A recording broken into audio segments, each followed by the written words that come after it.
Assalamualaikum warahmatullahi wabarakatuh. Perkenalkan, nama saya Deswita Rodila dari Laboratorium Dasar Universitas Islam Riau. Di sini, saya akan melakukan percobaan pendahuluan. Pada percobaan kali ini, memiliki tujuan untuk mengetahui dan mampu menjelaskan fungsi alat-alat laboratorium dan mampu mengklasifikasikan zat ke dalam kelompok unsur, senyawa, dan campuran. Alat-alat kimia yang terdapat di dalam labor memiliki kegunaan dan fungsi yang berbeda-beda, sehingga kita perlu mengetahui jenis dan manfaat dari alat-alat tersebut. Alat-alat yang akan kita ketahui pada percobaan kali ini adalah sebagai berikut. Alat yang pertama ada tabung reaksi dan rak tabung reaksi. Tabung reaksi terbuat dari kaca yang berfungsi mereaksikan dua larutan atau lebih. Bisa juga dibantu dengan penjepit untuk memanaskan larutan yang direaksikan. Dan rak tabung reaksi yang terbuat dari besi berfungsi sebagai tempat untuk meletakkan tabung reaksi. Yang kedua ada lampu spiritus yang terbuat dari kaca, di dalamnya diisikan spiritus yang berfungsi sebagai alat pemanas. Yang ketiga ada beker gelas atau gelas kimia yang terbuat dari kaca yang berfungsi sebagai wadah untuk melarutkan, memanaskan, dan menyimpan bahan kimia. Yang keempat ada kawat kasa yang terbuat dari besi yang berfungsi sebagai menahan beker atau gelas kimia saat pemanasan. Yang kelima ada kaki tiga yang terbuat dari besi yang berfungsi sebagai penahan kawat kasa dan penyangga saat pemanasan. Yang keenam ada batang pengaduk yang terbuat dari kaca yang berfungsi untuk menghomogenkan larutan. Yang ketujuh ada Erlenmeyer yang terbuat dari kaca, berfungsi sebagai wadah dari bahan kimia cair atau tempat titrat saat proses titrasi. Yang kedelapan ada corong yang terbuat dari kaca, berfungsi membantu proses pemindahan zat cair agar tidak tumpah. Yang kesembilan ada cawan penguap yang terbuat dari porselin yang berfungsi sebagai wadah atau tempat penguapan bahan dari bahan yang tidak mudah menguap. Yang kesepuluh ada pipet tetes yang terbuat dari kaca yang berfungsi memindahkan cairan dari wadah satu ke wadah yang lain dalam jumlah kecil. Yang kesebelas ada kaca arloji yang terbuat dari kaca yang berfungsi menimbang bahan berbentuk padatan atau pasta yang digunakan sebagai penutup wadah saat penguapan. Yang ke-12 ada gelas ukur yang terbuat dari kaca yang berfungsi mengukur volume larutan. Yang ke-13 ada pipet volume atau pipet gondok yang terbuat dari kaca yang berfungsi mengambil larutan dengan volume tertentu sesuai ukuran dengan ukuran pipet. Yang ke-14 ada pipet ukur yang terbuat dari kaca yang berfungsi mengambil larutan dengan jumlah tertentu yang memiliki ketelitian yang tinggi. Yang ke-15 ada botol semprot yang terbuat dari plastik berfungsi sebagai tempat penyimpan Aquades yang digunakan untuk pengenceran dan pembersih. Yang ke-16 ada statif yang terbuat dari besi yang berfungsi menyokong buret saat proses titrasi dan penjepitnya adalah klem. Yang ke-17 ada lumpang dan alu yang terbuat dari porselen yang berfungsi untuk menghaluskan sampel. Yang ke-18 ada cawan keras yang terbuat dari porselen yang berfungsi menampung senyawa kimia pada proses pemanasan yang menggunakan temperatur tinggi. Yang ke-19 ada labu ukur yang terbuat dari kaca yang berfungsi mengencerkan zat tertentu hingga batas leher labu ukur. Dan yang terakhir ada penjepit tabung yang terbuat dari kayu yang berfungsi memegang tabung reaksi saat pemanasan.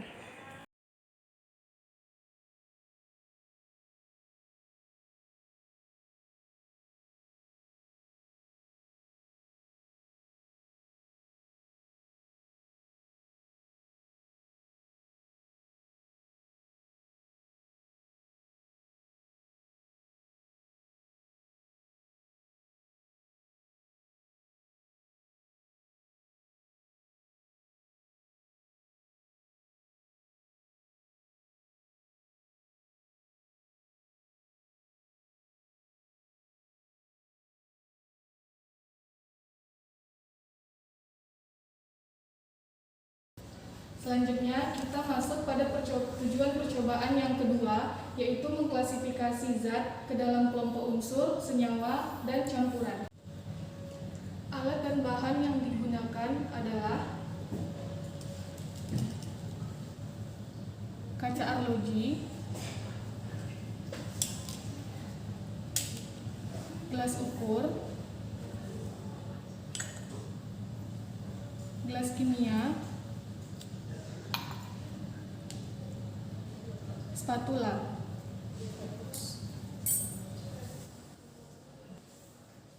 Sedangkan untuk bahan adalah gula, air, magnesium,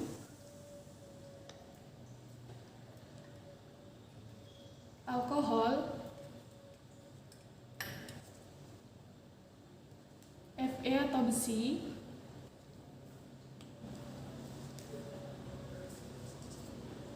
CuSO4,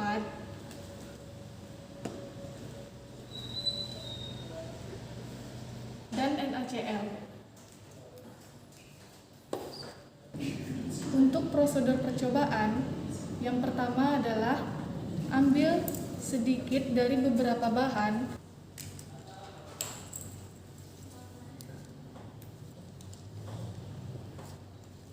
gula,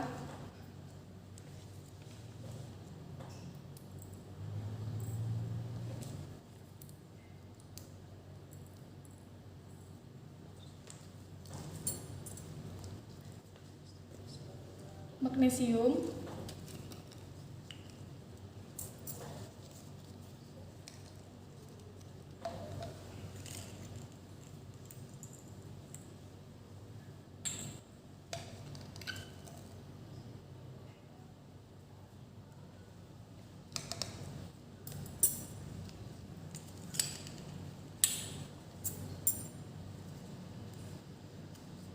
besi,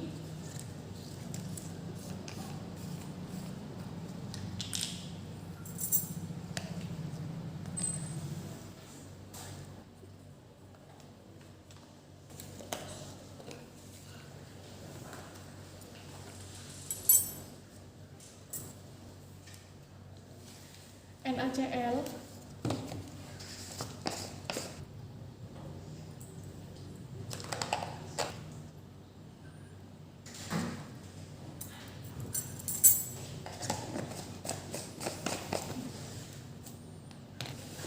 CuSO4.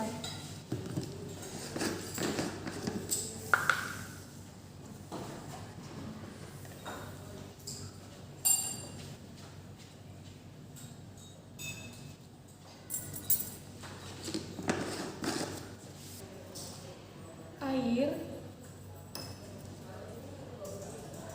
alkohol, minyak. Kemudian amati masing-masing bahan.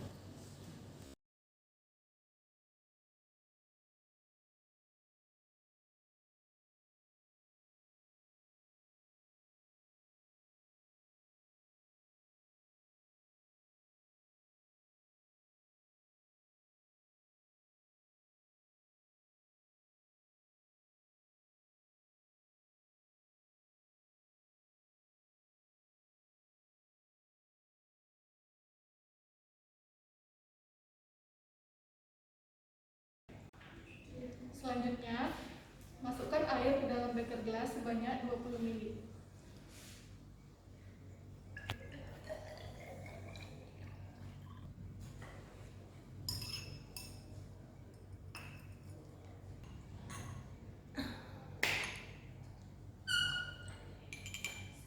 Kemudian, tambahkan minyak sebanyak 20 ml.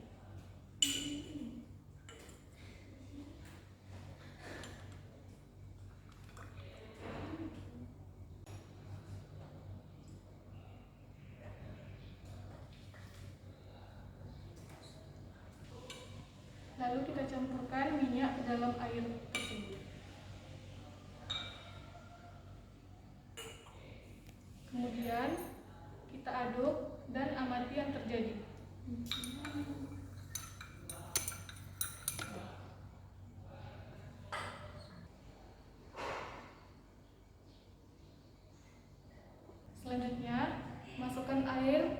sebanyak 20 ml ke dalam beker gelas.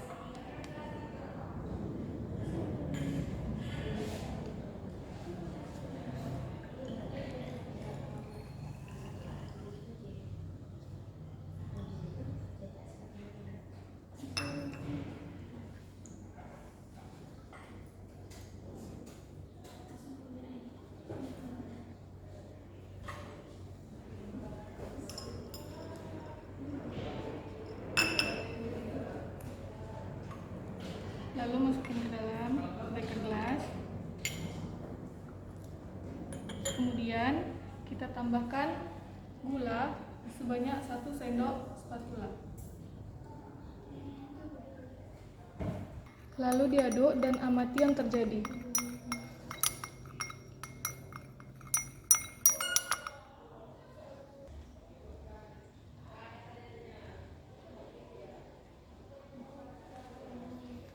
Sekian percobaan pada kali ini. Wassalamualaikum warahmatullahi wabarakatuh.